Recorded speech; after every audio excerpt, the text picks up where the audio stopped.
शांति। प्रातः क्लास चल रहा था 17/8/68, 30वें पेज के मध्यांत में बात चल रही थी। पुराने से पुराना है ये कृष्ण।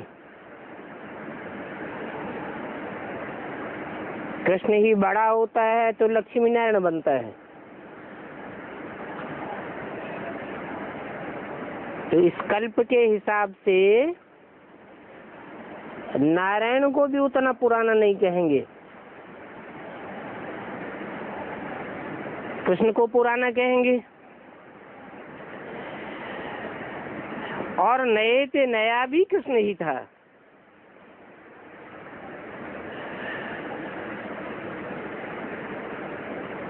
फिर पुराने से पुराना क्यों कहते हैं?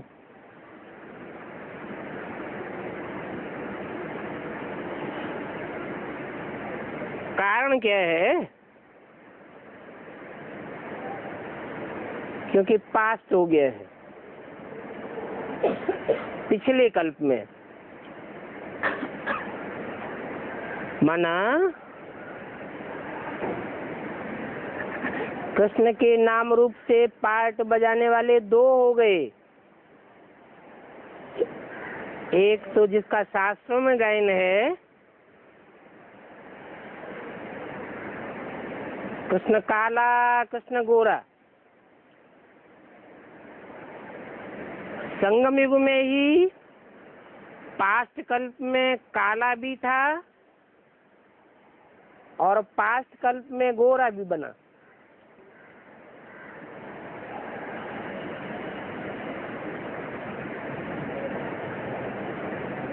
व्यक्तित्व एक ही है। जिसको कहा है next to God is Krishna, next to God Shankar, next to God Prajapita, next to God Narayan. वो हुआ पुराना। फिर इस कल्प में नया कहेंगे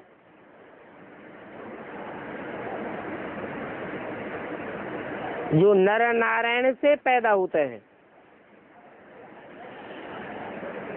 बाप ने समझाया है, तुम ही गोरे थे, फिर तुम ही सांवरे बने हो।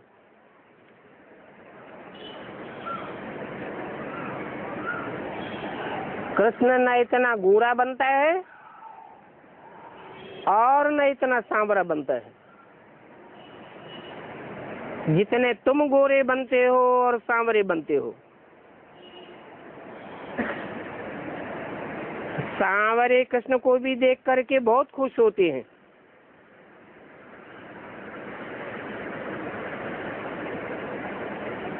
झूले में सांवरे को ही झुलावेंगे।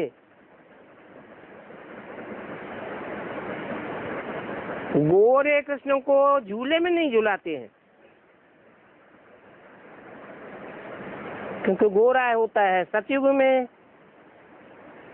और सांवरा होता है पुरानी दुनिया में। जब पुरानी दुनिया में होता है तो पुरुषार्थी जीवन है, पुरुषार्थ की ही सारी बलिहारी है। पुरुषार्थी जीवन में झूलते हुए दिखाया है, क्योंकि झूला कभी ऊंची स्टेज में जाता है और कभी नीची स्टेज में आता है। बाकी उस झूले की बात नहीं है। ये तो ज्ञान का झूला है। उन भक्तों को क्या पता कि गोरा कब था और सांवरा कब था।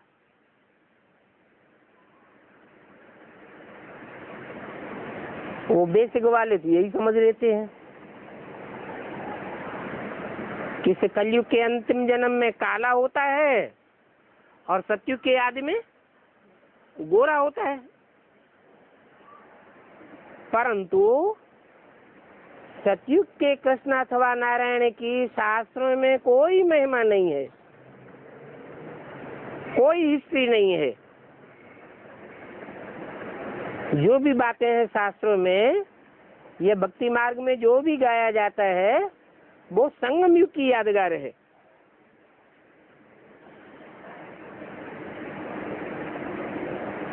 कृष्ण को कितना प्यार करते हैं। फिर राधा ने क्या किया?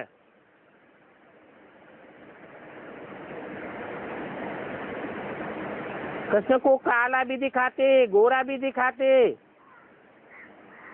राधा को काला क्यों नहीं दिखाते?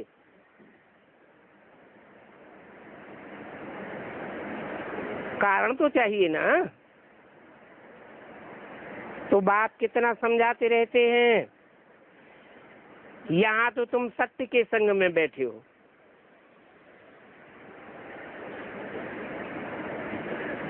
सत्य बाप का संग है ना, वो तो कह देते हैं सत्संग, परंतु सत्य तो कोई होते ही नहीं है। जो बोलते हैं वो झूठ ही झूठ बोलते रहते हैं।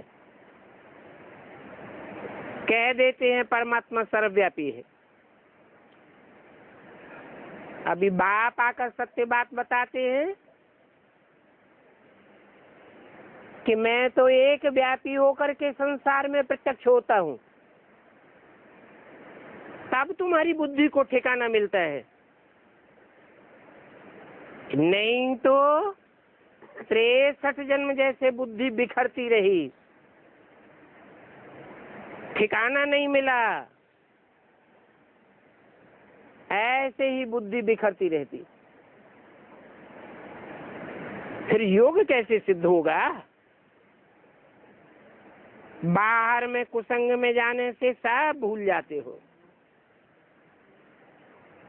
यहाँ बाप के सत्संग में आने से सारा ज्ञान बुद्धि में रहता है। बाहर की दुनिया में माया बहुत प्रबलता से खींचती है। ऐसे भी हैं जो कि अभी अभी आते होंगे और अभी अभी भाग जाते, आए और गए। थोड़ा भी अपना अहंकार आने से और ही अपनी सत्यानाश कर लेते हैं। बेहद का बाप तो समझा नहीं देंगे ना। इस समझाने में फर्क नहीं होना चाहिए। ये समझानी बाप की दी हुई समझानी है, इसमें अहंकार नहीं आना चाहिए कि ये ज्ञान मैं देने वाला हूँ। ये भी नहीं आना चाहिए कि बाबा ने हमको ऐसा क्यों कहा। सभी के सामने हमारी इज्जत चली गई। अरे इज्जत तो इस रावण राज्य में सबकी चट खाते में चली गई।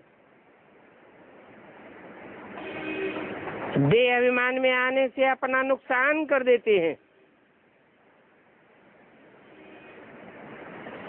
सबसे ज्यादा इज्जत गंवाते हैं भगवान की।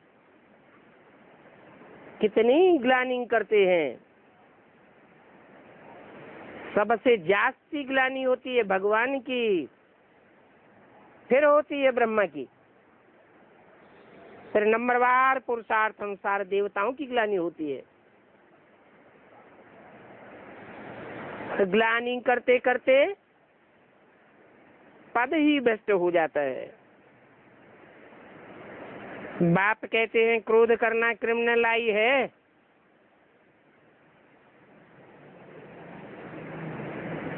लोभी को भी ऐसे ही कहेंगे।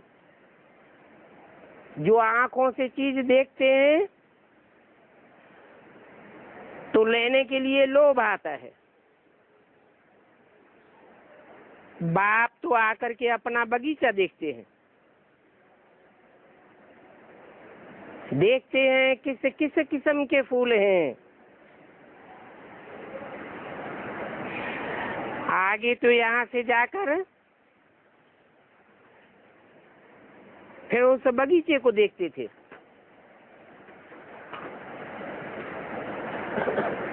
शिव बाबा को फूल भी बरोबर चढ़ाते हैं।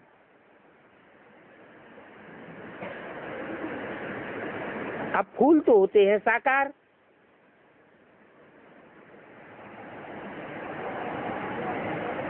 निराकार का जो प्रतीक है लिंग, उसको फूल चढ़ाते हैं।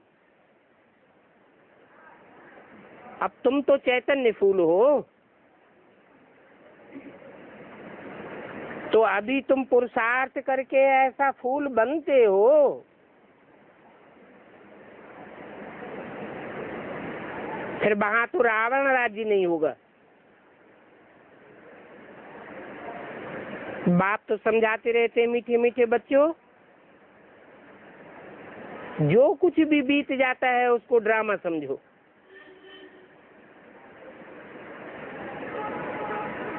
ड्रामा की बात भविष्य के लिए लागू नहीं करना है।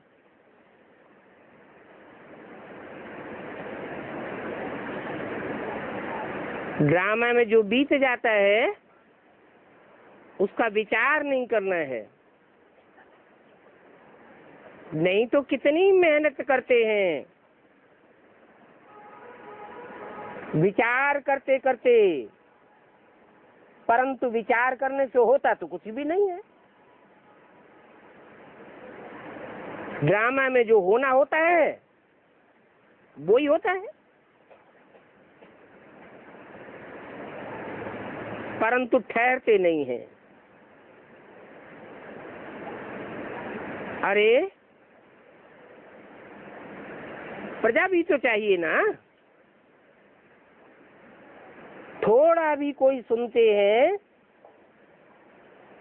तो सुनने मात्र से ही प्रजा में चले जाएंगे।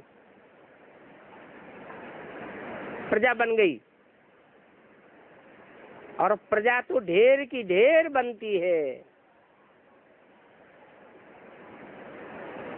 क्योंकि ये ज्ञान तो कभी विनाश को नहीं पाता है।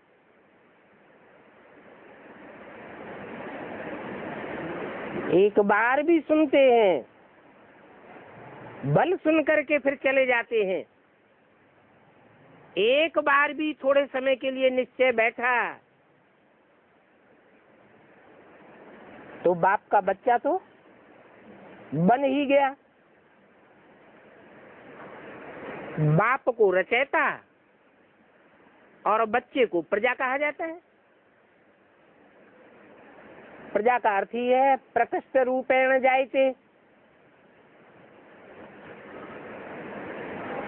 जायते अर्थात जन्म लेना, जिसको जन्म देने में प्रकृष्ट रूप से पुरुषार्थ करना पड़ता है। तो थोड़ा भी सुनते हैं, निश्चय बुद्धि बनते हैं, फिर बल चले जाते हैं, तो भी प्रजापद में तो आ ही जाएंगे। एक बार ही सुना हो शिव बाबा है तो भी बस है, प्रजा में तो आ ही जाएंगे। हाँ, ऊंच पद पाने के लिए फिर ठहरना जरूरी है, पुरुषार्थ करना जरूरी है। अभी तुम बच्चे तो आए हो नर से नारायण बनने के लिए, तुम कोई प्रजापद पाने के लिए नहीं आए हो। तो पूरा पुरुषार्थ करो।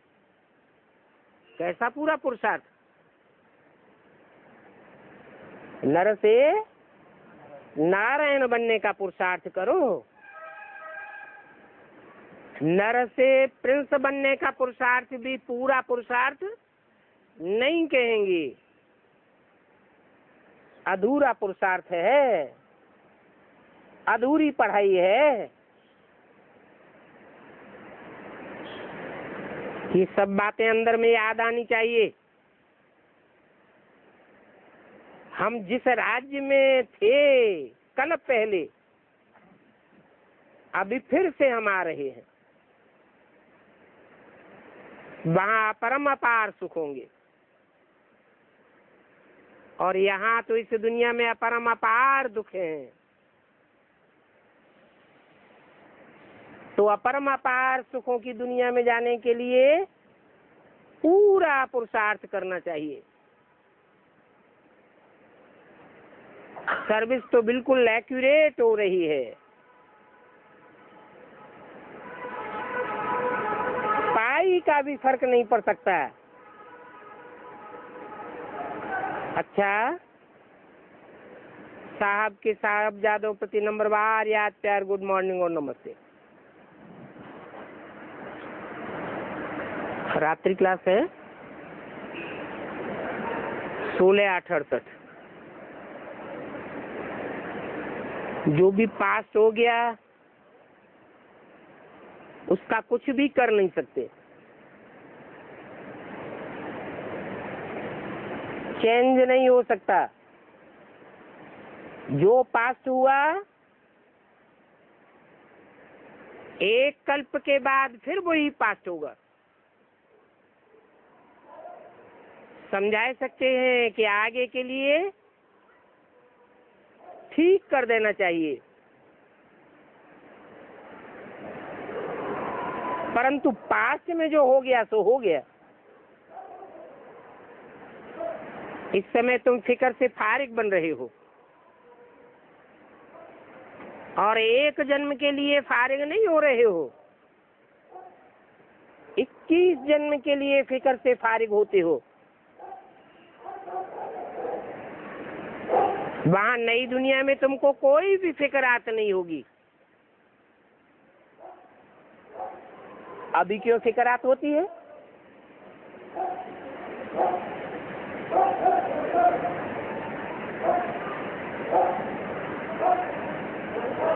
अभी इसलिए फिक्रात होती है कि घड़ी घड़ी देहवान आता है। वहां नई दुनिया में देहवान आएगा ही नहीं, सदैव आत्माभिमानी होकर के रहेंगे। अभी तुम आत्माभिमानी बनना सीख रहे हो, फिर भी कहेंगे जो बीता सो ड्रामा। हमने पूरा पुरुषार्थ नहीं किया, टाइम वेस्ट हो गया, तो पास्ट का फिक्र नहीं करना चाहिए। वर्तमान को सुधारना है। कोई भी पास्ट में नुकसान हो गया तो ड्रामा, फिक्रात नहीं करना चाहिए।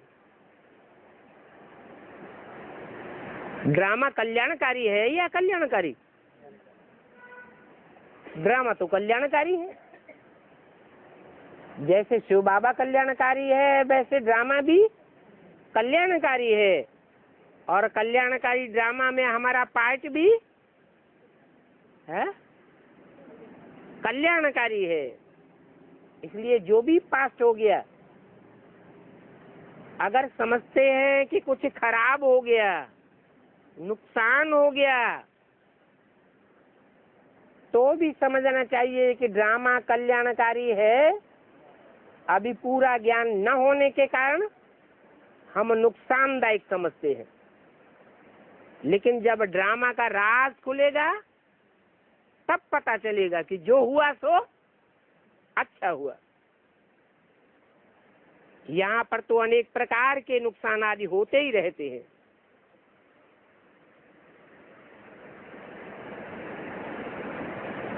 क्योंकि कर्मातीत अवस्था कोई की भी नहीं हुई है।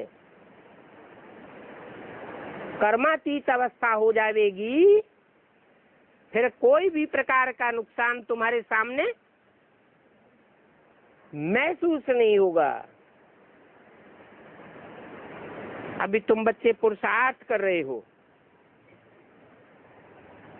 कि कोई भी बात का हमको फिक्र नहीं हो। हाँ, समय बाकी थोड़ा है, और जो थोड़ा समय है वो भी जल्दी जल्दी बीतता जाता है। टाइम जल्दी जल्दी पास हो रहा है या देर से पास हो रहा है? अभी टाइम जल्दी जल्दी पास हो रहा है। आगे चल के दुखों के पहाड़ गिरने वाले हैं, तब टाइम जल्दी जल्दी पास होगा या देर लगेगी? है? दुख का समय बीतने में बहुत लंबा टाइम लगता है और सुख का टाइम बीतने में बहुत थोड़ा टाइम लगता है। तो जल्दी जल्दी अभी टाइम पास होता जाता है। बाप तुम बच्चों को धैर्य देते हैं,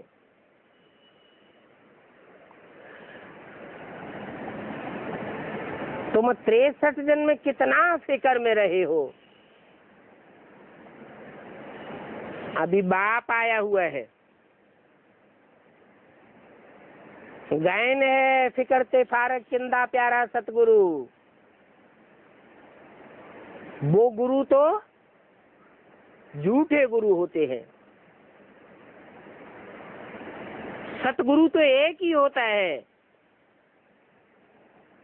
वो सतगुरु बाप सच्ची बात तुम्हारी बुद्धि में बैठा करके फिक्र से फारिग कर देते हैं। जब से रावण राज्य शुरू हुआ है,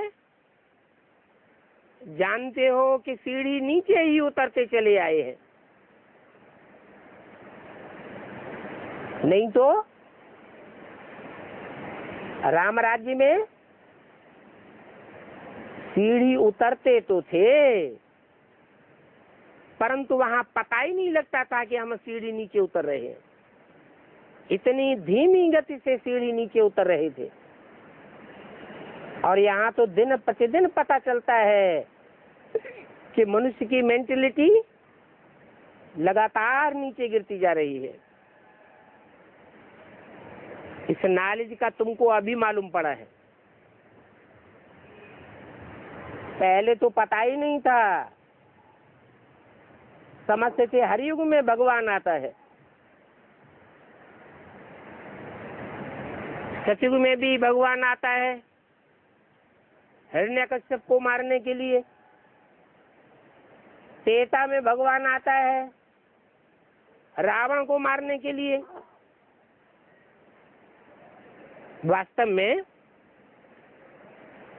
वो सब अज्ञान बुद्धि में बैठा हुआ था। अभी तुम समझते हो कि भगवान तो सारे कल्प में एक ही बार आता है और सर्वव्यापी होकर के नहीं आता है, एक व्यापी होकर के मुकर्रर रथ में आता है।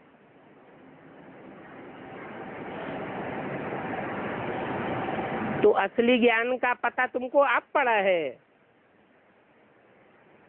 असली जानकारी अब हुई है। अभी तुम जितना होशियार होते जाओगे उतना ही तुम्हारा झाड़ वृद्धि को पाता जाएगा।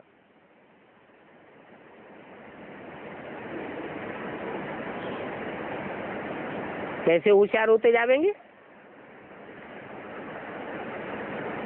ज्ञान की होशियारी बढ़ती कैसे है? जितना जितना मंथन करते हैं उतना ज्ञान बढ़ता है। जितना जितना मंथन किया हुआ औरों को सुनाते रहते हैं उतना ज्ञान बढ़ता है। ज्ञान बढ़ता है जैसे ज्ञान का बीज बढ़ता जाता है, बीज पावरफुल होता जाता है तो समाज की वृद्धि होती जाती है। ज्ञान की कच्ची कच्ची बातें लोगों को सुनावेंगे तो उनके ऊपर असर नहीं पड़ता है। पक्का पक्का ज्ञान सुनावेंगे तो लोग प्रभावित हो जाते हैं। तो ज्ञान की बातों में मुझने की दरकार नहीं है कि हमने इतना सुनाया, कोई निकला नहीं। अरे ये तो राजधानी स्थापन हो रही है, राजधानी में तो 7 प्रकार की चाहिए। इसलिए जो भी बीज डाला, जहां भी बीज डाला, कभी भी फंक नहीं होना चाहिए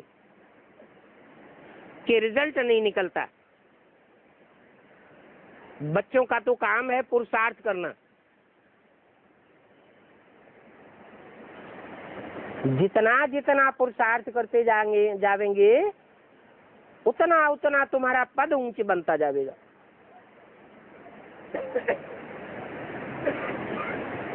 ऊंचे पद कैसे बनता है? 4 सब्जेक्ट हैं, ज्ञान, योग, धारणा, सेवा। कैसे ऊंचे पद बनता है? ऊंचे पद बनने का कैलकुलेशन कैसे होगा कि माला में हमारा ऊंचा नंबर होगा या नीचा नंबर होगा, कैसे पता चलेगा? लोग कैसे मानेंगे? कोई तो तरीका होगा।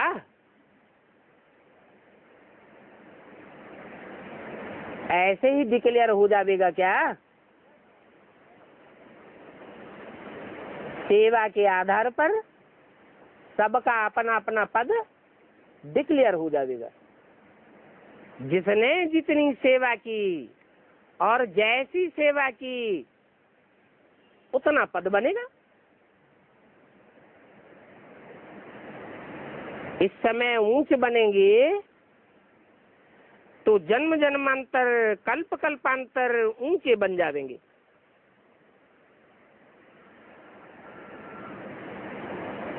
सत्ययुग त्रेता में तो ऊंचे बनेंगे ही, लेकिन उन 2 युगों के आधार पर पुरुषार्थ करने के जो तीव्र या मध्यम गति के संस्कार बनेंगे,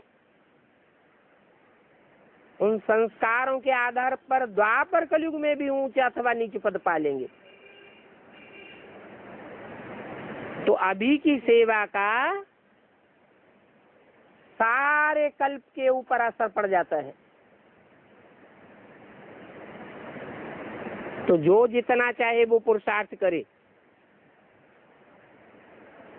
और पुरुषार्थ से ऊंच पद पाए सकता है। जितना भी प्रारब्ध बनाना चाहो बना सकते हो। ये समझ की बात है। एक तो बाप को बहुत याद करना है। बहुत याद कैसे आवेगी?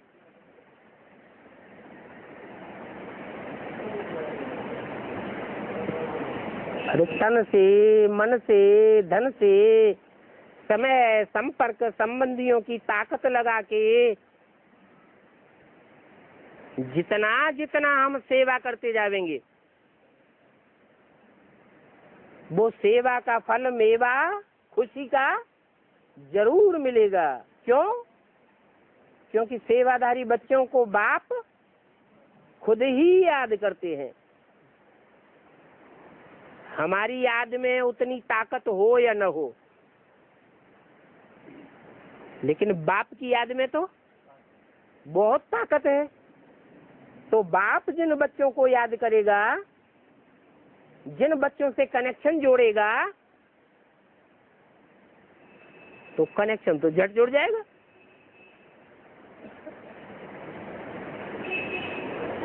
आज की दुनिया में भी जो बड़े बड़े मिनिस्टर हैं, बड़े बड़े पूंजीपति हैं, कहीं किसी से कनेक्शन जोड़ना चाहें तो जल्दी कनेक्शन जोड़ लेते हैं, देर लगती है? जल्दी कनेक्शन जुड़ जाता है। शक्ति की बात है, उनकी है लौकिक शक्ति और बाप की है अलौकिक शक्ति। बाप तो पारलौकिक बाप है, वो तो बुद्धि से सदैव ही एकाग्र है। एकाग्र होने के कारण बाप को कनेक्शन जोड़ने में 1 सेकंड भी नहीं लगता। बच्चों की बुद्धि तिरकनी है, मन चंचल है, बुद्धि स्थिर नहीं रहती है। तो तरीका क्या बताया कि ज्यादा याद बनी रहे?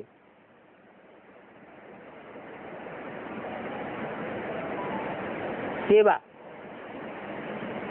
जितनी सेवा करेंगे, जहां हमारा तन होगा वहां हमारा मन होगा, बुद्धि जाएगी, बुद्धि योग लगेगा। जहां हमारा धन होगा वहां हमारा मन होगा। धन की ताकत जहां हम लगाएंगे ईश्वरीय सेवा में, तो मन ईश्वर जरूर खींच लेगा। तो चाहे तन हो, चाहे मन हो, चाहे धन हो, चाहे समय की ताकत हो। आज की दुनिया में सबसे जास्ती वैल्यू किस चीज की है? धन की भी उतनी वैल्यू नहीं है। धन चोर चुराए ले जावेंगे, आग जला देगी, इनकम टैक्स उठा ले जावेगा, कुछ भी हो सकता है। तन की भी वैल्यू नहीं है। रास्ता चलते चलते ट्रक कचर देता है, और मनुष्यों के तन की तो और भी ज्यादा वैल्यू नहीं है। किस चीज की वैल्यू है आज दुनिया में? समय की बहुत वैल्यू है। कोई भी आदमी टाइम नहीं देना चाहता। कोई को समझाओ, कहेंगे बातें तो आपकी ठीक है, लेकिन समय नहीं है। तो समय की बहुत वैल्यू है।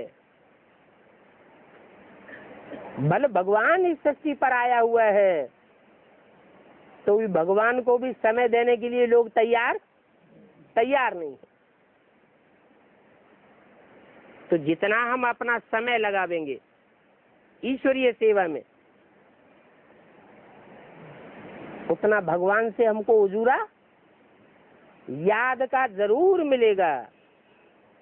ऐसे नहीं समझना चाहिए हमारा सारा समय बेकार चला गया, कोई आत्मा नहीं निकली। नहीं, हमने तो पुरुषार्थ किया ना। पुरुषार्थ करना हमारा काम है। फल मिले या तुरंत न मिले। बाप तो कहते हैं जो बीज तुम डालते हो वो अविनाशी बीज है। आज फल नहीं देगा तो कल फल देगा।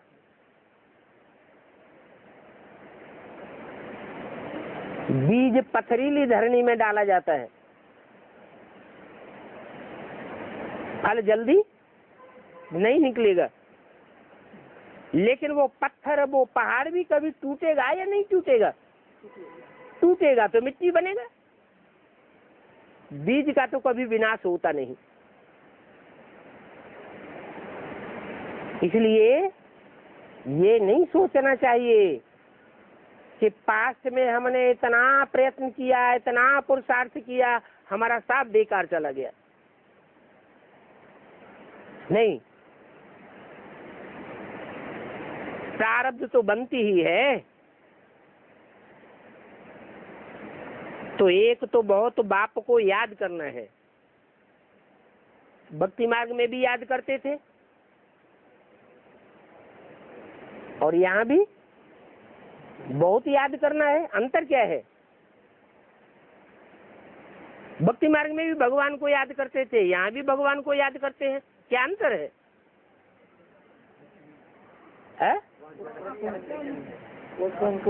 वहाँ याद करते थे बिना जाने बिना पहचाने, अंधश्रद्धा पूर्वक याद करते थे। और अभी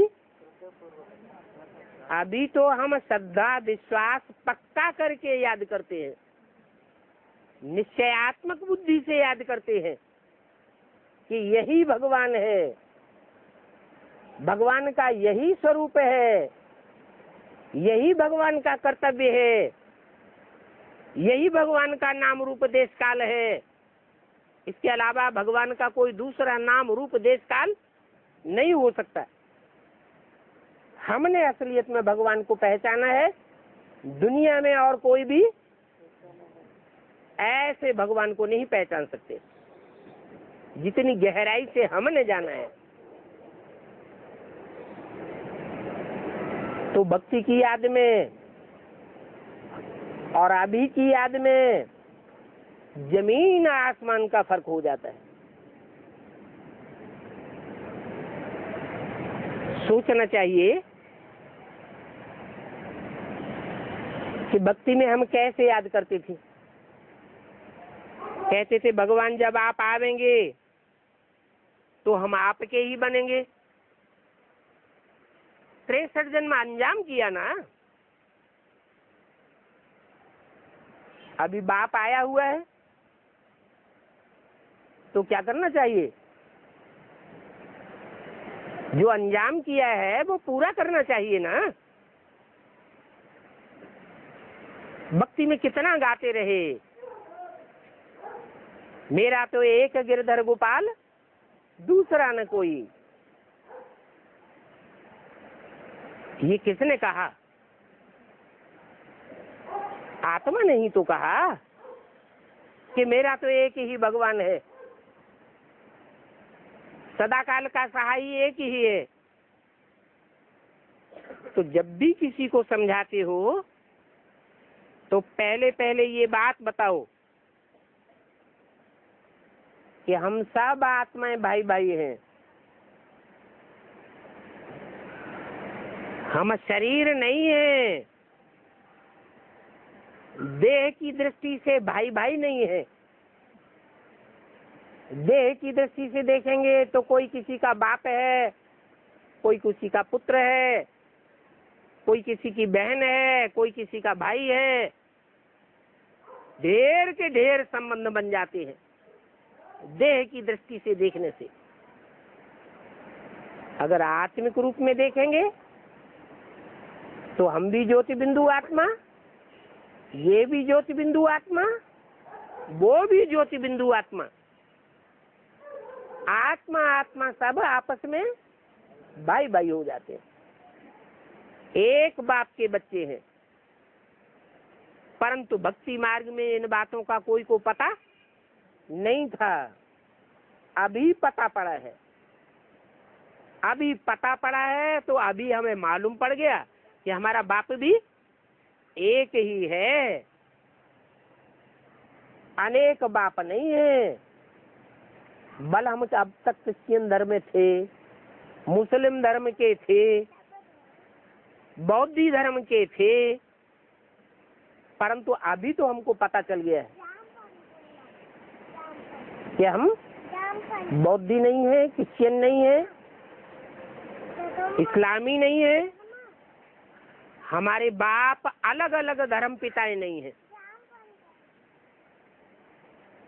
इब्राहिम हमारा धर्म पिता नहीं, क्राइस्ट हमारा धर्म पिता नहीं,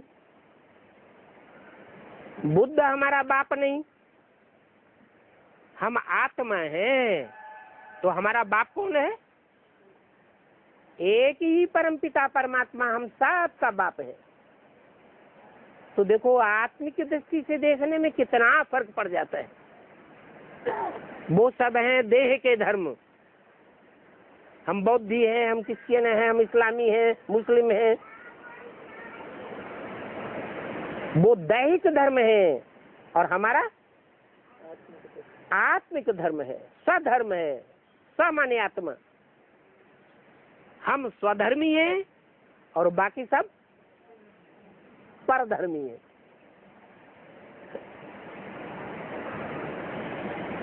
स्वधर्मे निधनम से यह परधर्मो भयावह। अपनी आत्म की स्थिति में अगर हमारा शरीर छूट जाएगा तो हम बहुत श्रेष्ठ पद को पालेंगे। परधर्म की स्थिति में अगर हमारा शरीर छूटा कि हम बौद्धि हैं, बौद्धियों वाला हमारा समाज है, हमारा परिवार है, तो क्या होगा? प्राप्ति होगी या प्राप्ति से वंचित रह जाएंगे? बड़ी भारी प्राप्ति से वंचित रह जाएंगे।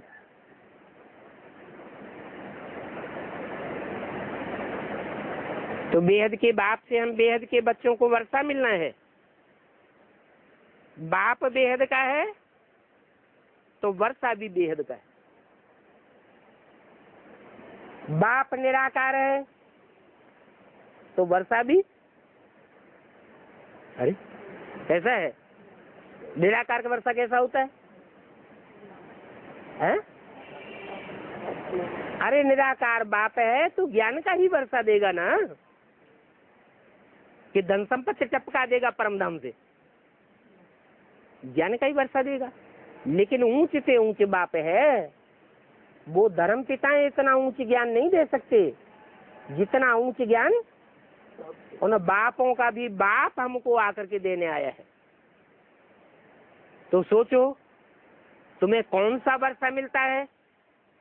ऊंच से ऊंच बाप से तुम्हें ऊंच से ऊंच वर्षा मिलता है ज्ञान रत्नों का। यही ज्ञान रतन इसी जीवन में, इसी शरीर से, इसी दुनिया में स्थूल रतन भी बन जाएंगे। ऐसे हो सकता है? हो सकता है? नहीं हो सकता है? है? होगा। जो ईश्वर से हमें ज्ञान रतन मिलते हैं, ये ज्ञान रतन स्थूल रतन नहीं बनेंगे। अरे बाप तो कहते हैं सब धंधों में नुकसान होने वाला है, दुनिया के सब धंधे खलास होने वाले हो भी रहे हैं।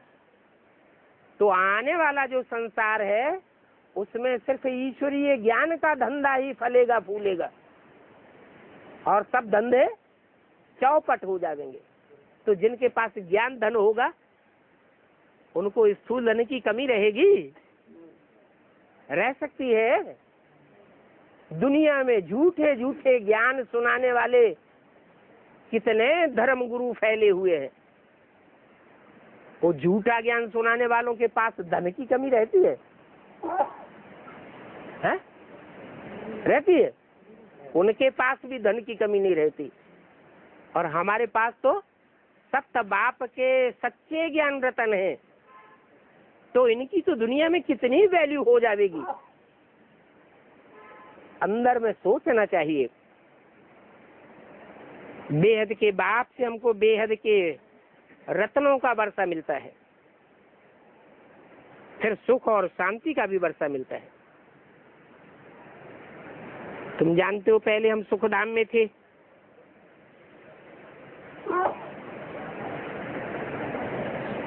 सुखधाम से भी पहले शांति धाम में थे। सुखधाम में भी न तुमको अशांति थी न दुख था, और सुखधाम में बरोबर भारत ही था और दूसरा कोई देश नहीं था, कोई दूसरा धर्मखंड नहीं था। सुखधाम में सिर्फ तुम ही थे भारतवासी। तो सोचना चाहिए कि सूर्यवंशी बनना अच्छा है या इस्लामी बौद्धि बनना, वंशी बनना अच्छा है? सूर्यवंशी बनना अच्छा है। फिर त्रेता में दो कलाएं कम हो जाती हैं। सतयुग में तो तुम सतो प्रधान थे, वहां जितना सुख होगा त्रेता में जरूर कम हो जाएगा। क्यों? क्यों कम हो जाएगा?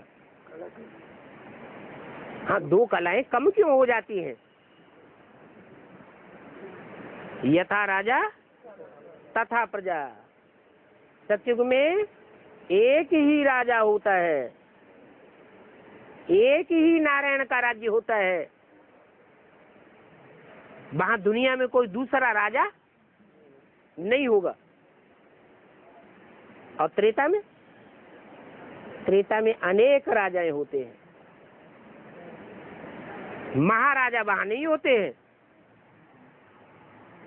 तो जब अनेक राजाएं होंगे तो थोड़ा तो फर्क पड़ेगा, भले सब आत्म की स्थिति में स्थित होते हैं, फिर भी त्रेता में बहुत सुख होगा। तुमको तो पुरुषार्थ करके सतो प्रधान बनना है, ऐसे नहीं कि कम पुरुषार्थ रह जावे और त्रेता में जाकर जन्म मिले। कैसा पुरुषार्थ करना है? इतना ऊंचे पुरुषार्थ करना है 16 कला संपन्न बनने का, जो कौन से युग में जाकर जन्म ले? सतयुग के आदि में जाकर के जन्म ले। ये बात भी सभी को समझाओ कि पूरा पुरुषार्थ करेंगे तो सृष्टि के आदि में जन्म लेंगे, सतो प्रधान सृष्टि में जन्म लेंगे। अधूरा पुरुषार्थ करेंगे तो अधूरी सृष्टि में आवेंगे। पहले पहले तो हम आत्मा आत्मा भाई भाई हैं, ये निश्चय करना है। हम सब आत्माएं हैं, एक बाप के बच्चे हैं। ये बात बहुत सहज करके समझाना है। यहाँ मनुष्यों को बहुत दुख है। क्यों? यहाँ बहुत दुख क्यों है और वहां नई दुनिया में बहुत सुख क्यों होता है?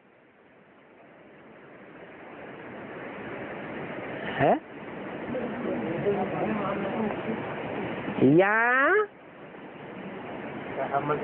पर धर्म में है और वहां स्वधर्म में है। सामान्य आत्मा जो अपने होते हैं वो सुख देते हैं, पराये होते हैं तो दुख देंगे। द्वापर युग से भारतवासी जब पर धर्मों में कन्वर्ट हो जाते हैं तो दूसरे धर्मों में जाकर के वहां उनको राजाई मिलती है या दास दासी बन के रहते हैं? दास दासी बन के रखेंगे। इसीलिए बोला स्वधर्मे निधनम से पर धर्मो भयावह। अभी मनुष्यों को बहुत दुख है क्योंकि अपन को पर धर्म में समझे बैठे हैं। हम 5 तत्वों का पुतला है। पृथ्वी जल वायु अग्नि आकाश, इन 5 तत्वों से बने हुए हम शरीर हैं, ऐसे समझते हैं। हम देह हैं, परंतु देह तो है नहीं। बाप ही सुख करता है और दुख हरता है। कैसे सुख करता है? आत्म की स्थिति में स्थित कराए के हमको सुख देता है। आत्म की स्थिति का ज्ञान कराता है, तब हमारी आत्मा को सुख होता है। हम अपने असली स्वरूप को पहचानेंगे तो सुखी होंगे, और नकली स्वरूप में स्थिर रहते हैं तो दुखी हो जाते हैं। अपार दुखों और अपार सुखों का अभी ये संगम युग है। क्या कलयुग में इतने अपार दुख नहीं होते? सतयुग में इतने अपार सुख नहीं होते। अपरमापार सुख और अपरमापार दुखों का संगम कौन से युग में है? अभी संगम में है। तो अभी संगम में हमने क्या अनुभव किया है? दुखों का अनुभव किया है, सुखों का अनुभव किया है, अपार दुखों का अनुभव किया है, अपार सुखों का अनुभव किया है, या पूरे ही अनुभवी बन चुके हैं? सब कुछ अनुभव किया है? अपरम अपार दुखों का अनुभव किया है? अपन से पूछे, अपरम अपार सुखों का अनुभव किया है? अपरम अपार सुख क्या होता है? नहीं, वो याद तो अभी नहीं करते। याद अभी याद करते तो क्या अपरम अपार सुख में पहुंच जाते?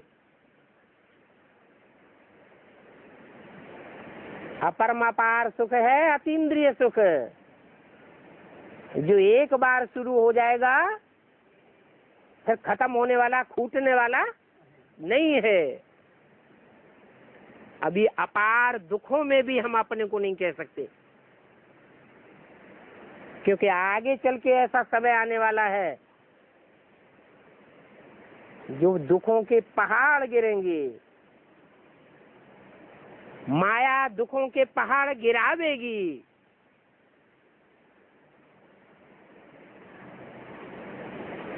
अपार दुखों और अपार सुखों का संगम अभी हमें अनुभव करना है। मौत सामने खड़ा है।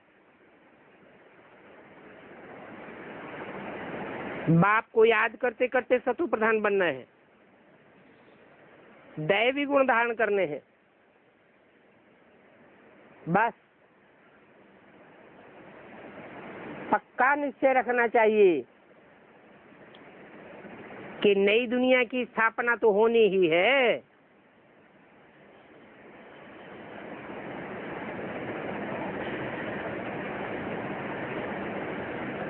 आज बॉम्बे की टैप जिसमें कि कुमारका का भाषण भरा हुआ था,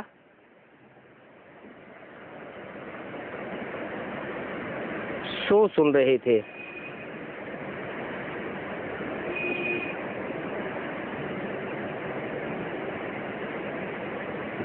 तुम माताओं को तो अब बोलबाला होना ही है।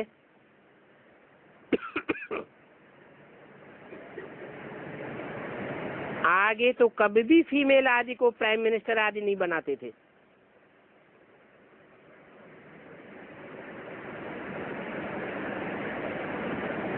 पहले बनाते थे? है? नहीं बनाते थे। अभी संगम युग में बाप आकर के कन्याओं माताओं का मर्तबा बढ़ाते हैं तो दुनिया वाले भी फॉलो कर रहे हैं। अभी तो देखो प्रेसिडेंट आदि भी बनाते रहते हैं।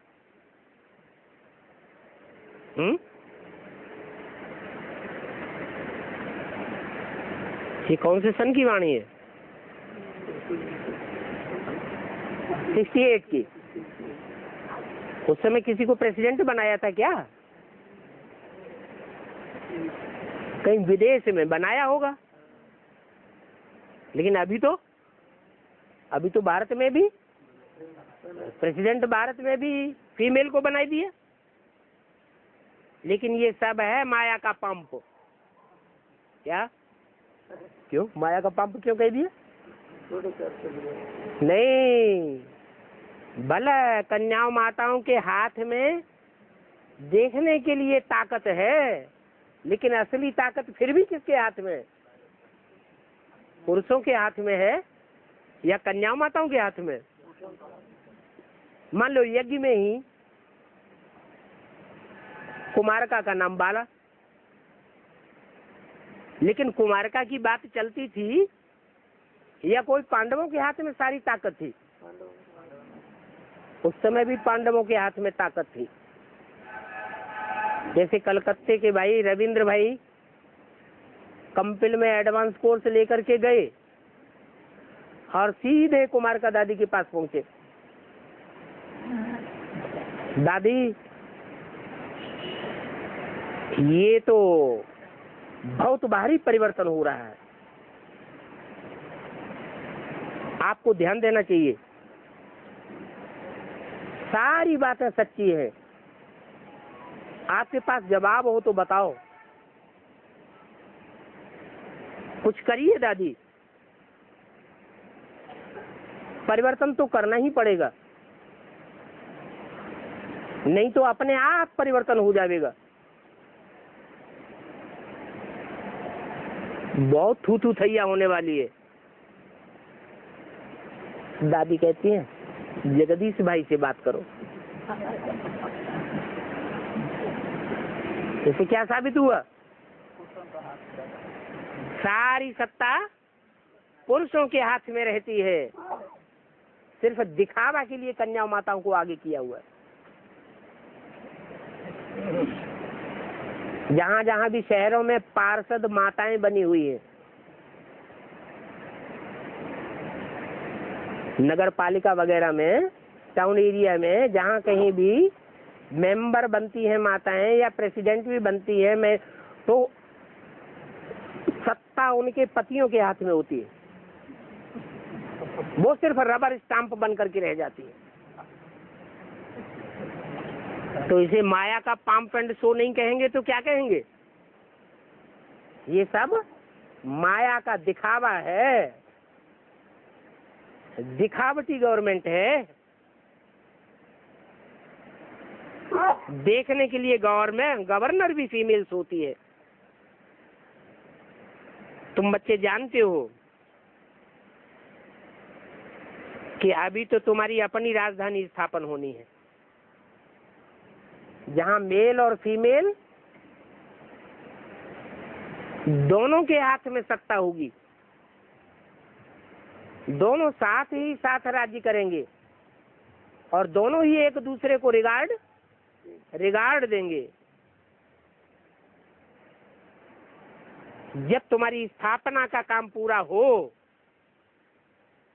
तब लड़ाई भी शुरू हो। अभी तो देरी है। किस बात में है? नई दुनिया की राजधानी स्थापन होने में देरी है। दिन प्रतिदिन नए नए पॉइंट्स भी निकलते रहते हैं। बाबा ने बताया है, दुखधाम का दुख और सुखधाम के सुख ये सब एक दिन छपावेंगे।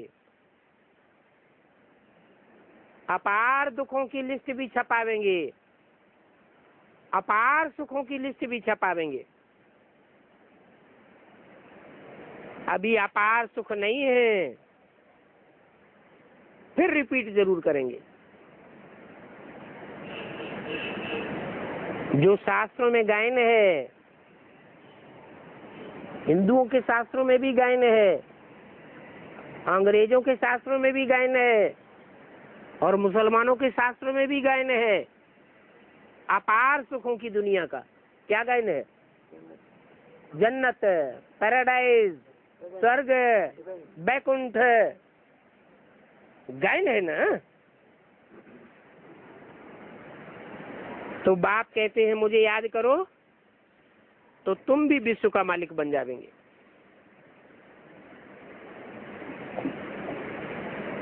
बच्चों को बड़ी बड़ी सभाओं में भाषण करने की हिम्मत चाहिए।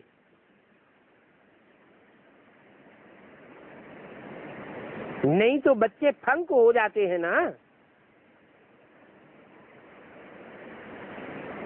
2-5 बच्चे ऐसे हैं जो कि बड़ी बड़ी सभाओं में भाषण कर सकते हैं। आपस में समझते तो है ना कि फलाने फलाने हमसे होशियार हैं, हम तो इतना भाषण नहीं कर सकते हैं। स्कूल में कोई अच्छी रीत उठाते हैं, कोई नहीं उठाते हैं। तो सभी बच्चों को भाषण आदि करना सीखना चाहिए। अच्छा, ओम शांति।